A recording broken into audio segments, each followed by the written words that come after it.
Hello everyone, welcome to Naira study. अब आप सब कैसे हैं? आई होप कि आप सभी अच्छे होंगे और अपनी स्टडी को कंटिन्यू कर रहे होंगे। फ्रेंड्स, आज के वीडियो लेक्चर में जो आपका 2022 में पेपर आया हुआ था उसको सॉल्व करेंगे, जो आप लोगों के लिए मोस्ट इम्पॉर्टेंट है, क्योंकि आप लोग सभी लोग जानते हैं कि क्वेश्चंस रिपीट होते हैं। सो आप लोग वीडियो को बिल्कुल भी स्किप ना कीजिएगा और वीडियो को लास्ट तक जरूर देखिएगा। तो चलते हैं आज की सीरीज का फर्स्ट नंबर क्वेश्चन देख लेते हैं। क्वेश्चन आपका हो जाता है, प्राकृतिक वर्ण द्वारा जातियों का उद्भव नामक पुस्तक के लेखक कौन है? लेमार्क या डार्विन या ह्यूगो डी ब्रिज या टांसले? तो इसमें आपका जो राइट आंसर हो जाता है वो डार्विन हो जाते हैं, यानी कि बा ऑप्शन आपका राइट हो जाता है। विश्व एड्स दिवस कब मनाया जाता है? तो आप सभी लोग जानते हैं, ऑप्शन हम पढ़े या ना पढ़े फिर भी आप टिक कर लेंगे, लेकिन फिर भी पढ़ देते हैं। 1 जून, 23 सितंबर या 11 जुलाई या 1 दिसंबर? तो 1 दिसंबर आपका राइट आंसर हो जाता है। विद्युत धारा का मात्रक है कूलाम, वोल्ट, सेकेंड, एम्पियर। तो विद्युत धारा का मात्रक एम्पियर हो जाता है। उसके बाद क्वेश्चन है, चुंबकीय अचुंबकीय पदार्थ है। देखिए आपकी जो सीरीज है उसमें चुंबकीय लिखा है, लेकिन जो आपका पेपर है उसमें अचुंबकीय है, तो चीजों को समझ लीजिएगा। मिसप्रिंट हो जाता है वो तो आप लोग सभी लोग जानते हैं।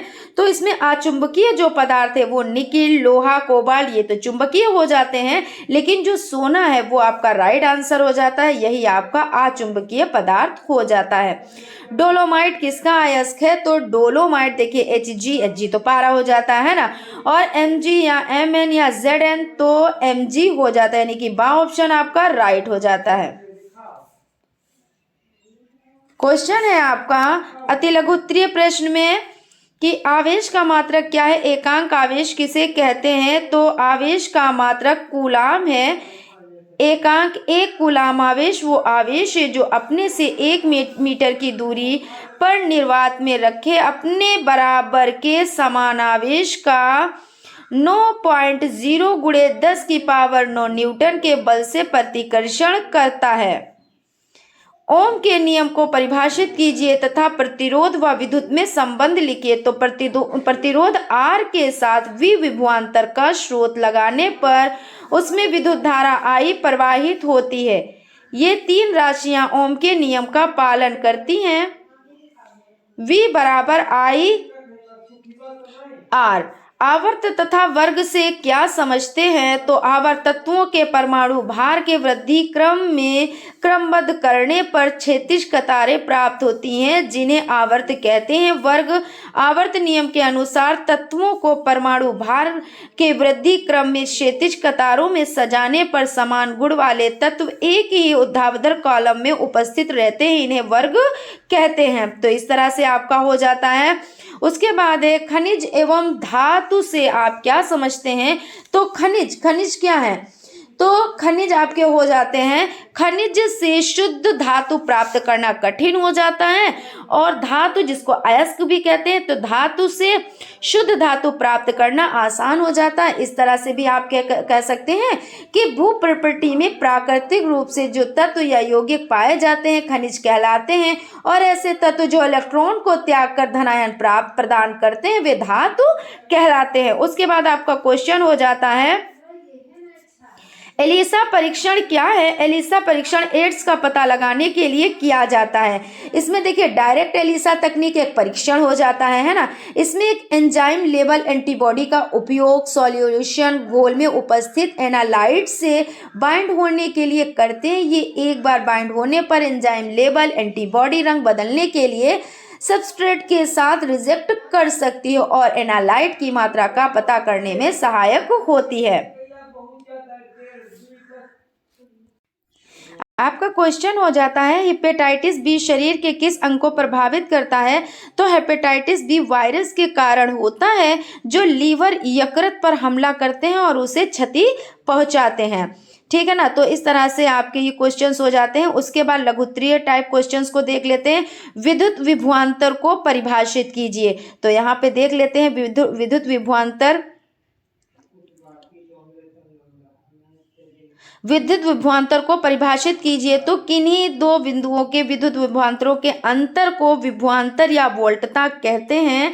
दूसरे शब्दों में इकाई धनावेश को एक बिंदु से दूसरे बिंदु तक ले जाने में किए गए कार्य को उन दो बिंदुओं के बीच का विभवांतर कहते हैं। विभवांतर को वोल्टमीटर द्वारा मापा जाता है।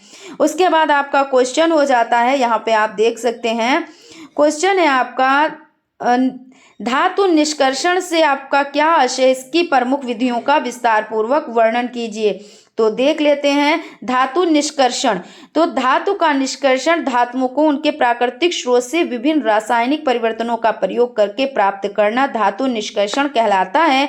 विधियां अयस्क का पीसना, निस्तापन, भर्जन, परगलन, शोधन ये हो जाते हैं। उसके बाद आपका क्वेश्चन हो जाता है ऊष्मा के सुचालक और कुचालक पदार्थों में अंतर उदाहरण देकर समझाएं।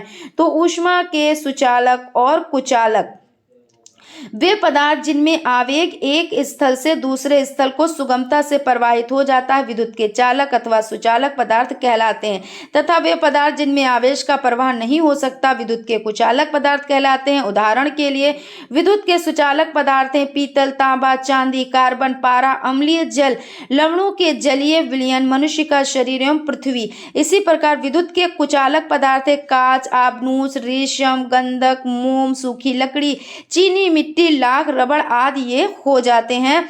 उसके बाद आपका क्वेश्चन हो जाता है प्राथमिक सेल से क्या अभिप्राय है, शुष्क सेल की रचना का सचित्र वर्णन कीजिए। तो देख लेते हैं प्राथमिक सेल। तो इसमें आपका देखिए प्राथमिक सेल यहाँ पे समझ लेते हैं। प्राथमिक सेल वे सेल हैं जिनकी डिजाइन ऐसी होती है कि उन्हें प्रयोग करने के बाद पुनः आवेशित नहीं किया जा सकता, जैसे शुष्क सेल। और इसमें क्या चित्र के माध्यम से समझाना है, तो आप इस तरह से एक बहुत अच्छा सा इस तरह से आई टाइप का बना देंगे और उसके बाद इसमें इस तरह से आप लाइनें कर देंगे। और देखिए कितना सिंपल सा है, आप लोग बहुत आसानी से इसको बना सकते हैं, ठीक है ना। और उसके बाद इस लाइन को आप ड्रॉ कर देंगे और ये देखिए आपका बन गया। फिर उसके बाद आप इसका नामकरण कर देंगे, है ना। तो इस तरह से आपका हो जाता है। उसके बाद क्वेश्चन आपका हो जाता है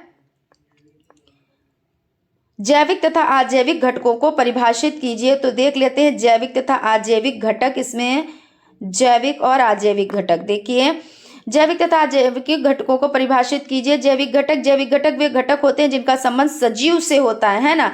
और अजैविक यानी नहीं। तो अजैविक घटकों के अंतर्गत निर्जीव आते हैं। ये भी परितंत्र हेतु अति आवश्यक होते हैं। परितंत्र तब तक सुचारू रूप से नहीं चल सकता जब तक जैविक एवं अजैविक घटक दोनों बराबर हिस्सेदारी नहीं निभाते हैं। तो इस तरह से आप लोग जैविक और अजैविक घटक के बारे में समझ गए।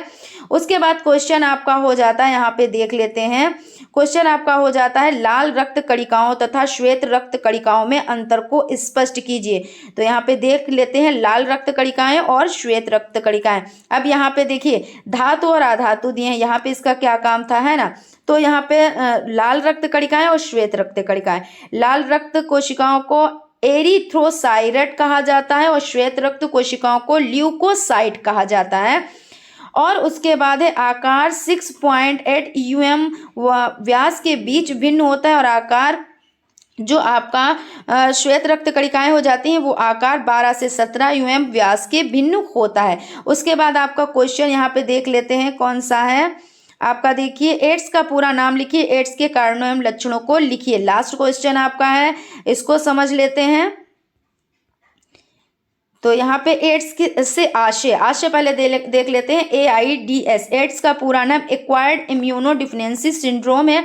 एड्स एक सिंड्रोम है, अर्थात एड्स विभिन्न बीमारियों का समूह है। सिंड्रोम का आशय होता है बीमारियों का समूह।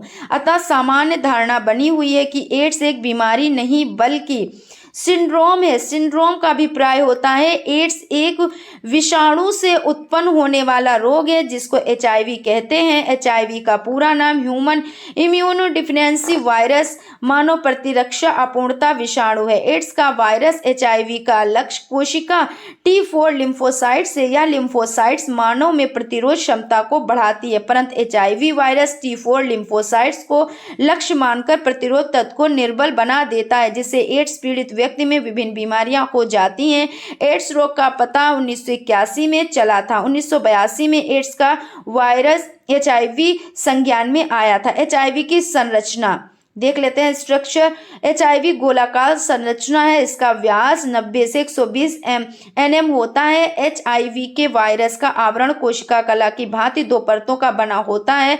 इससे ग्लाइकोप्रोटीन की बनी खूंटी जैसी संरचनाएं निकलती रहती हैं। HIV के पास की दो संख्या के एक सूत्री RNA पाया जाता है। इस RNA से प्रतिवर्ती ट्रांसक्रिप्टेज एंजाइम संयुक्त रहता है। एड्स के कारण क्या है? एड्स के कारण निम्नलिखित हो जाते हैं। एड्स पीड़ित के साथ लैंगिक सहवास के कारण एड्स हो जाता है। मादक पदार्थों के आदि व्यक्तियों द्वारा साझा इंजेक्शन सुई या डॉक्टरों द्वारा साझा इंजेक्शन सुई का प्रयोग करने से भी एड्स हो जाता है। एड्स का लक्षण, एड्स के प्रमुख लक्षण निम्नलिखित होते हैं। इस रोग में व्यक्ति की प्रतिरोधक क्षमता खत्म हो जाती है और व्यक्ति को एक बार भी रोग हो जाता है तो वो ठीक नहीं होता है। एड्स से बचाव, असुरक्षित सहवास से बचना चाहिए और नशीले पदार्थों को इंजेक्शन द्वारा ग्रहण नहीं करना चाहिए। तो इस तरह से ये आप लोगों का यहाँ पे कंप्लीट हो जाता है, यानी कि आपका 2022 का भी पेपर सॉल्व हो जाता है। आई होप आप लोगों को सेशन अच्छा लगा होगा। अगर सेशन अच्छा लगा है तो प्लीज़ एक लाइक ज़रूर करें और अगर अभी तक आप लोगों ने चैनल को सब्सक्राइब नहीं किया है तो प्लीज़ सब्सक्राइब कर लें और बेल आइकन को भी ज़रूर प्रेस कर लें, जिससे कोई भी नोटिफिकेशन हो वो आप तक पहुंच सके। तो फ्रेंड्स, यहाँ पे आप लोगों के 2017 से 2022 तक के सभी पेपर सॉल्व हो चुके हैं। अब आप लोगों की इससे रिलेटेड मैराथन क्लास आएगी, जिसमें आप लोगों के अति लघु उत्तरीय सारे जितने भी आए हुए क्वेश्चंस हैं और अति लघु उत्तरीय सभी एक ही क्लास में यानी मैराथन चलेगी, ठीक है ना। तो आप लोग उसको मिस मत कीजिएगा, क्योंकि उसको ज़रूर से ज़रूर देखिएगा, ठीक है ना। तो मिलते हैं क्लास में, तब तक आप लोग अपना ख्याल रखें और स्टडी को कंटिन्यू करें। Thank you.